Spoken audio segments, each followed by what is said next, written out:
Guys, welcome back to Medical Coding with Blue.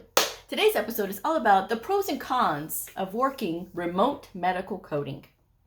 If you're brand new to my channel, welcome. I am Blue. I'm a medical coder. Okay, guys. So this message is a two-part message. Okay, so I'm talking to my new people who are wanting to pursue medical billing and coding, and they are wanting to do this because it's something that they can work at home. Okay, and then I'm talking to my people who have experience and they've never worked remotely, and so they're wanting to know what to expect.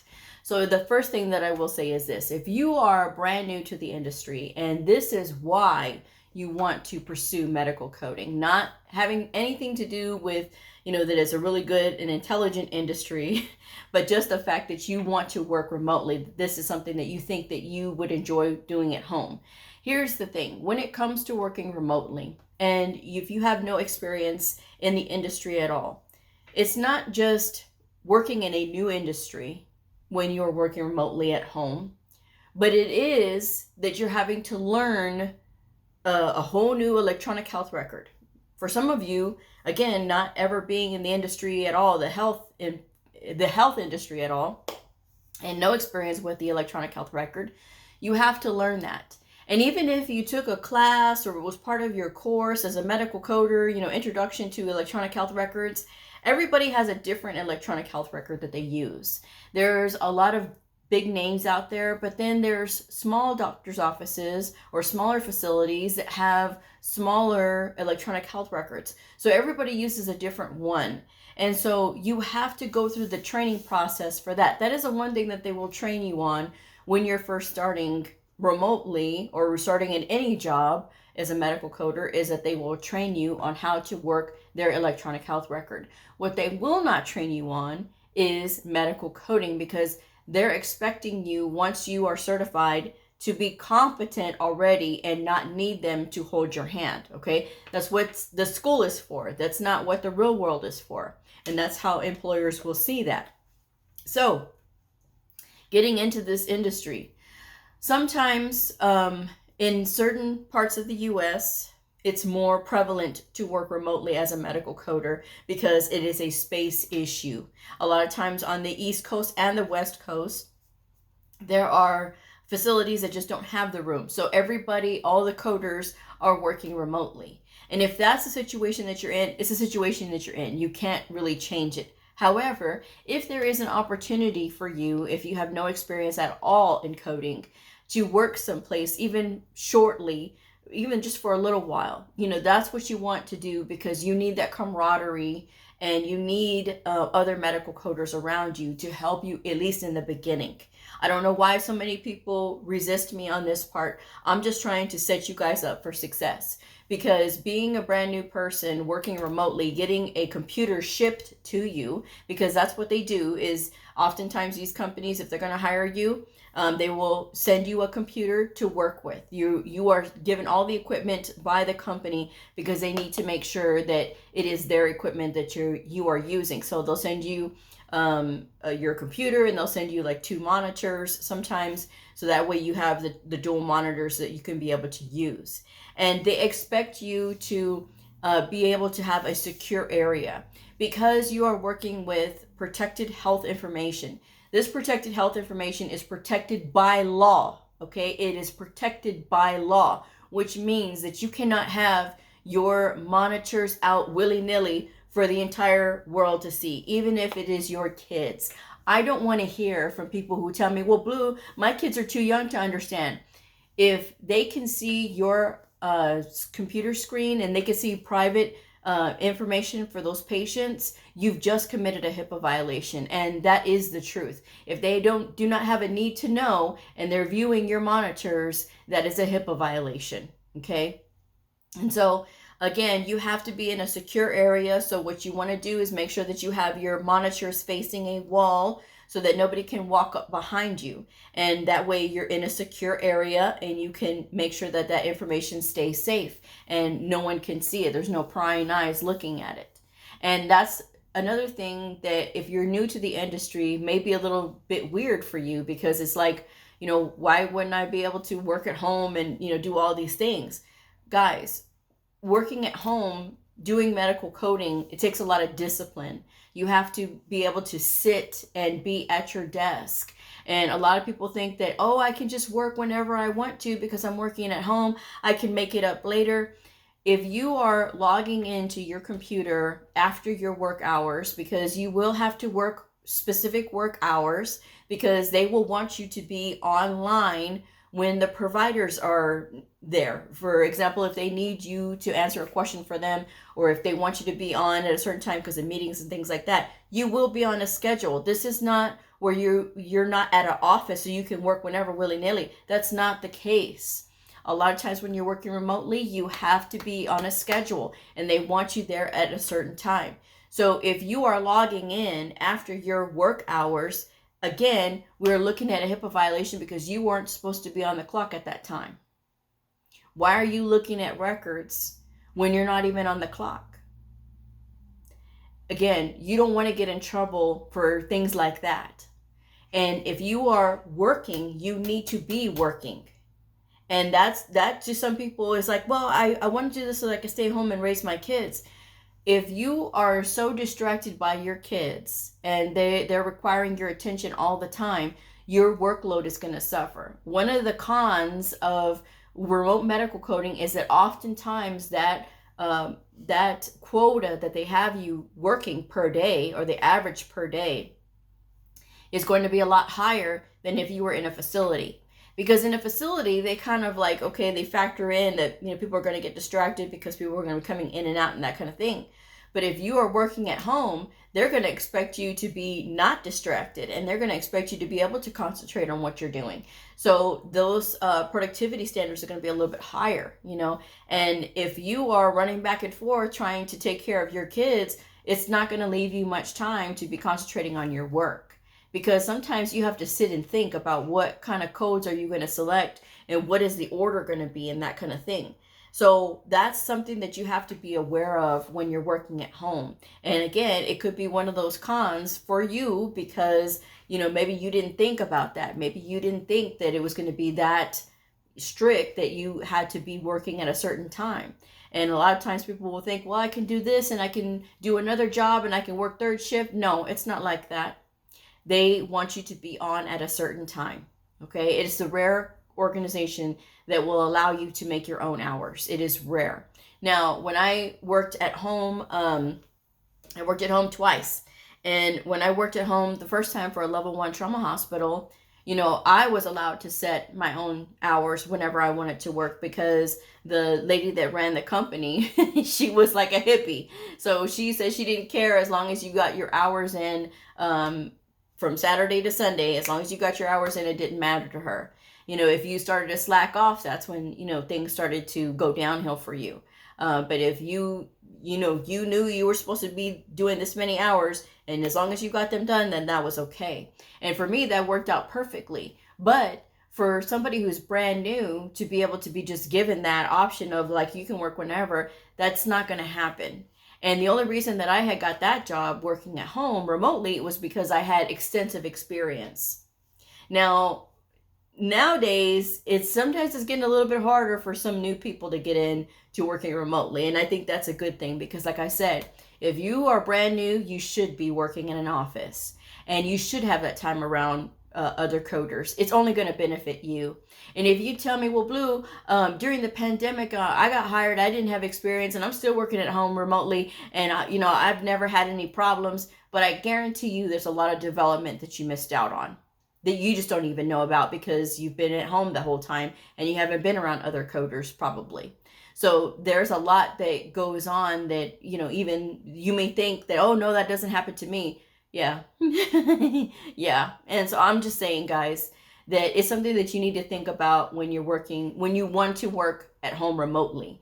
You have to be very responsible. You have to set your area up securely so that no one can be looking at your screen. You have to lock your screen whenever you do leave your computer. Sometimes the organization will have their IT department look at your mouse movements, and even if you have a mouse mover, they're going to look at how long you stayed in that electronic health record. If you stayed in that electronic health record for a really long time and there was no movement, no anything, and this was a really easy and simple record to code, they're going to ask you about it. So these are things that you do need to consider when you're wanting to work remotely. It's not as easy as people like to think it is. You know, of course, one of the pros, so let me just get into the pro side because I don't want it to be all negative. But of course, you're not going to have to go into traffic. You don't have to get up extra early to get up and you know, get ready for work and that kind of thing. So, and then of course, when you're off, you're off. It's nice. It's nice to have that. However, when you're at home all the time, and if you are not making efforts to be out and be social, or to be out and, you know, do things so that way you can get some socialization, it can get very lonely very fast. Okay. But of course, if you live out in the rural area, or maybe traffic is just terrible where you're at, maybe this is a good thing for you, you know, to be able to be at home and not have to be sitting in traffic or having to drive such a long distance. And that's okay. But as long as you still make time for being social, because as human beings, we are social creatures. Doesn't matter if you're an introvert or extrovert. Even introverts are social creatures too, you know. So you still need that time around people a little bit. But that's one of the pro things. And obviously not, you know, having to be around people that are loud and that kind of thing, that could be another pro. However, if you think that working at home is going to exempt you from drama that can happen in the workplace, you are very wrong. Because even being online, the thing about being online and working remotely is that these people know they don't have to see you. So if they know they don't have to see you, sometimes they can get an attitude a little bit easier, because what are they going to do? I don't have to see them. So they're going to have this attitude however they want to. I've seen people get into it working remotely and it's not a fun thing. You know, I laugh, but you know, it's because of the way I said it. But the thing is, I've seen them, and it's not a good time, and it could stress you out just as much as if you were to go in and see that person. Okay, so that's the other thing that you have to know, is that sometimes these people, they're going to have an attitude because they can. All right, not everybody, but sometimes because they can. And again, depending on where you are, if you get hired on remotely, maybe you have to be on at a different time because wherever you're coding for is in a different time zone. So that's another thing you got to keep in mind, is that it's not always going to be at the most convenient time for you, or not going to be always the easiest thing. Okay. One of the other cons of working remotely is the lack of relationship that you can build with your provider. So if you are in a work environment where you have to query and do the education for providers, it's a lot harder if you're having to work remotely. And if you're thinking, well, I'm new and I don't have to worry about that, sometimes you do have to worry about that.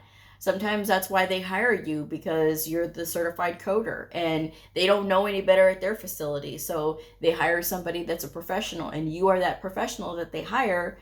And if you can't build a relationship with those providers because you're remote, that's what makes it a lot more difficult. You know, when I was giving my speech about, best practices for performing provider education, one of the things that I talked about in there was being remote, and that it is more difficult because you have to really rely on, your writing skills and being able to convey a message quickly and concisely and succinctly because you want to be able to just get right to the point.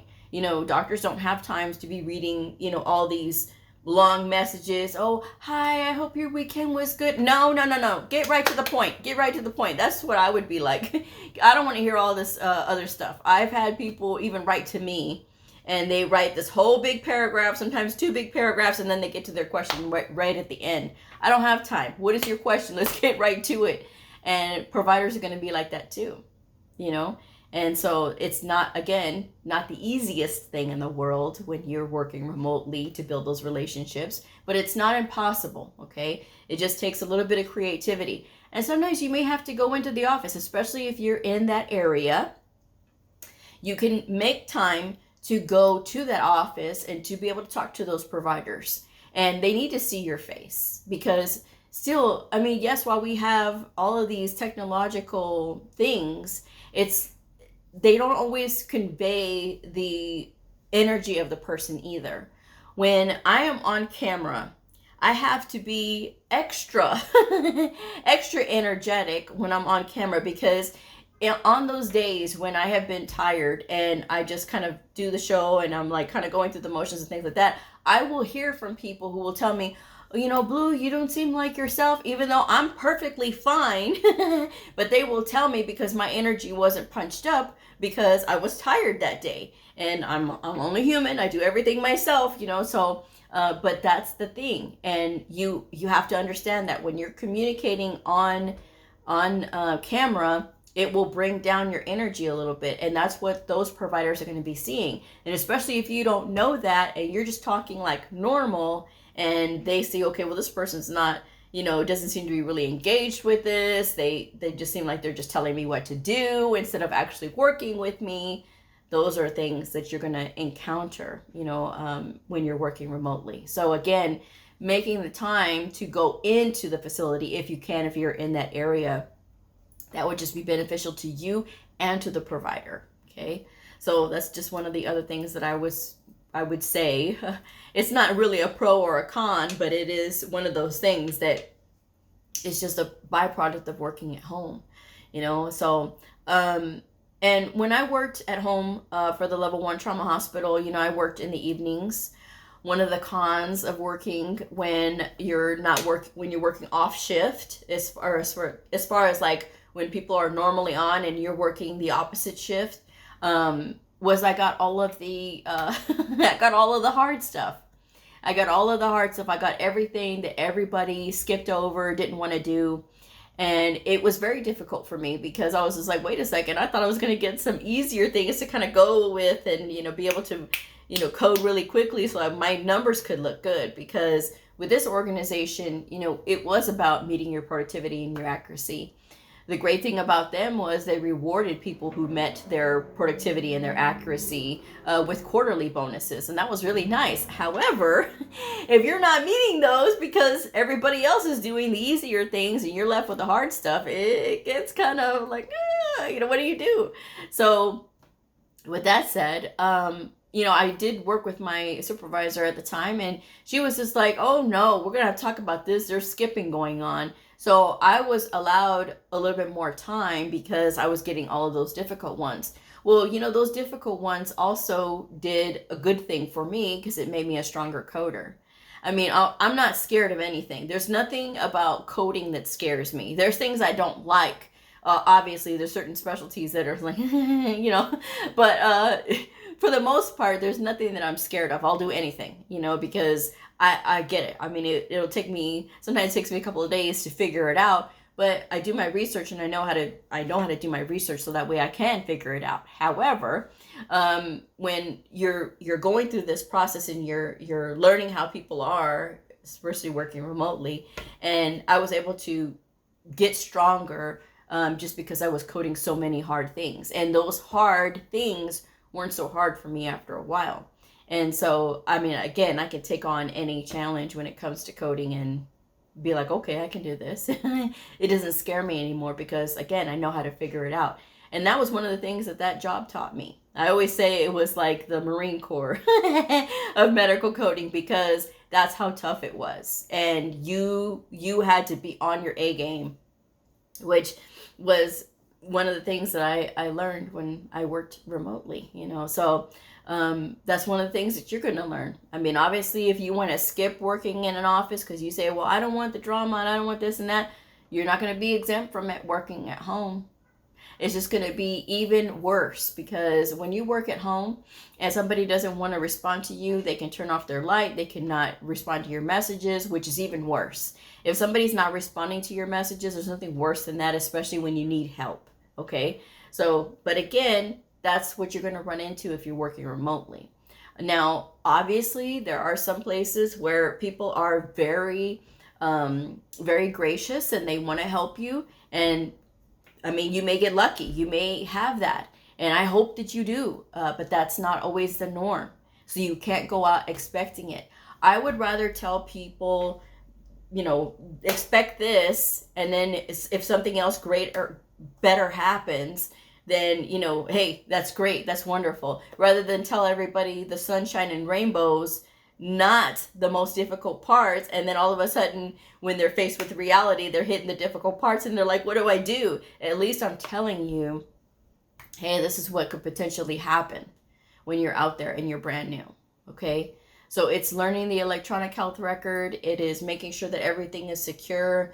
Some people think that, oh, well, if I'm working remotely, I can travel. No, you can't. No, you can't. Because even if you say, oh, I can connect to the VPN. Okay, well, here's the thing, guys. You have to have a stable internet connection. And with this stable internet connection, it needs to be secure.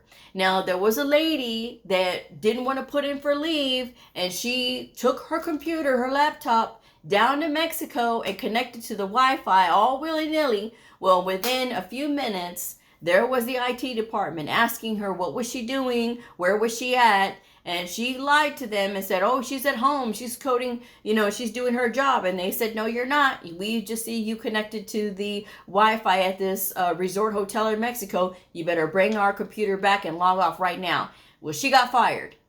Okay, and then again, some people think, oh, I could just be traveling around and living in a bus or car or whatever. Guys, come on, that's not what this is. That's not what this is. And if you hear that somebody else, oh, that's what I do, blah blah blah. No, and that may not even be the norm, or they may not even be telling their employer that they're doing that. So that's just one of the things that you guys got to know. It's not all like, oh, it's so easy and it's just the computer doing it. It's not just the computer doing it. You have to be able to read it, comprehend it, make those corrections, and do whatever process it is that they have you do. Sometimes if you're changing codes, I've heard of some organizations say that you have to email the provider every time you change a code. I think that's a waste of time, because you as a professional should know what you're doing, and you shouldn't have to tell the provider every single time, because they can run a report and see that. But that's just me, okay? But that's some companies that they do that. And I guess they try to do that to keep the people from changing those codes. But again, if the provider is not selecting the correct codes, or the system didn't select the correct codes because they used the computer assisted coding, that's just the other thing that you have to think about there too. Okay.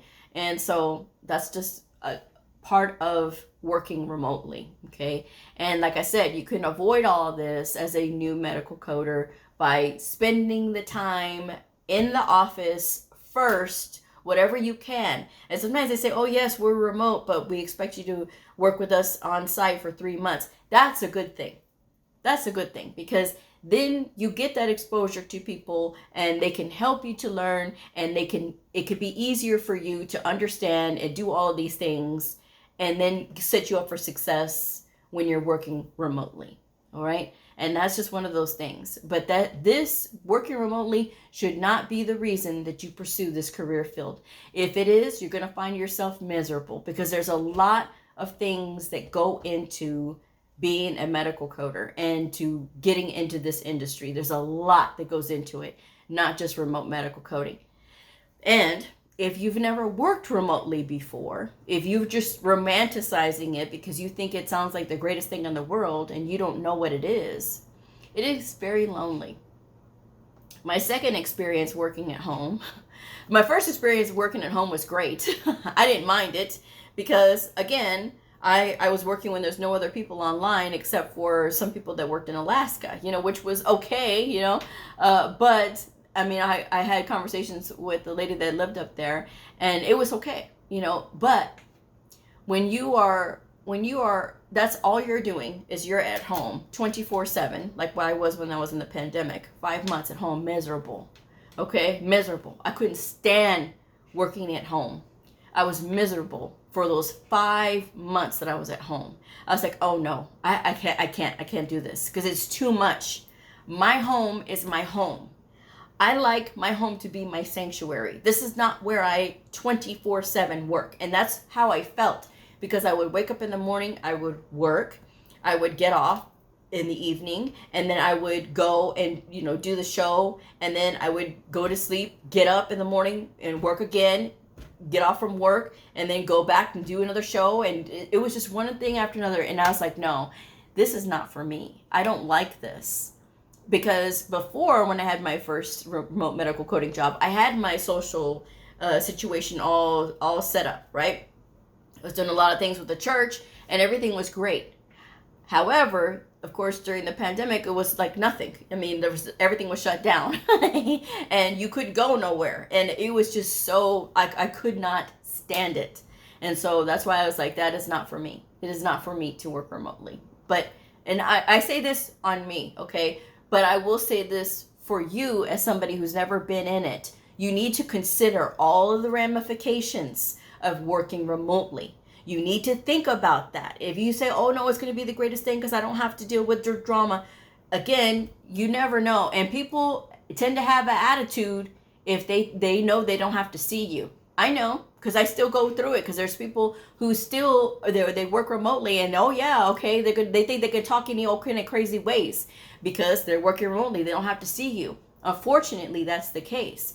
But that's the thing that you need to consider is, why are you wanting to pursue this? And if remote is the only reason that you're doing it, please consider doing something else. Because with medical coding, you need to be willing to continuously educate yourself. You need to be willing to improve yourself, not just professionally, but personally.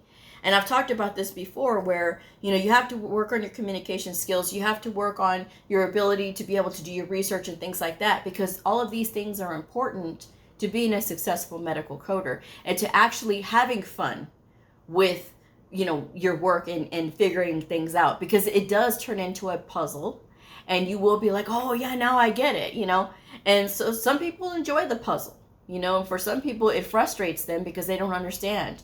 And then if they don't know how to do their research, it makes it even worse. Okay. So while working at home, especially if you live far, you live in a rural area, or if traffic is just horrendous where you live, it is a great thing. But it's not always everything. Okay. That's just what you guys got to know. Okay. It's not everything. And consider it. Think about all the things that can happen when you work remotely. Try to get in. If you're brand new, try to get into some place, at least to kind of get that exposure. It doesn't have to be forever, but trust me, you will be thanking me for being able to work around people before you go and try to do this on your own. I'm just saying. So with that said, I'm going to go ahead and wrap this one up. Best of luck to you. But if you have experience and you're working remotely and you say, Blue, this is great, this is exactly what I needed, well, that's good, because you've had your experience around other people. And, this is just another way of you doing something different in the industry. I'm just saying. With that said, I'm going to wrap this one up. Thank you guys so much for joining me. If this video helped you, please like, subscribe, and share, and I'll see y'all next time. Bye.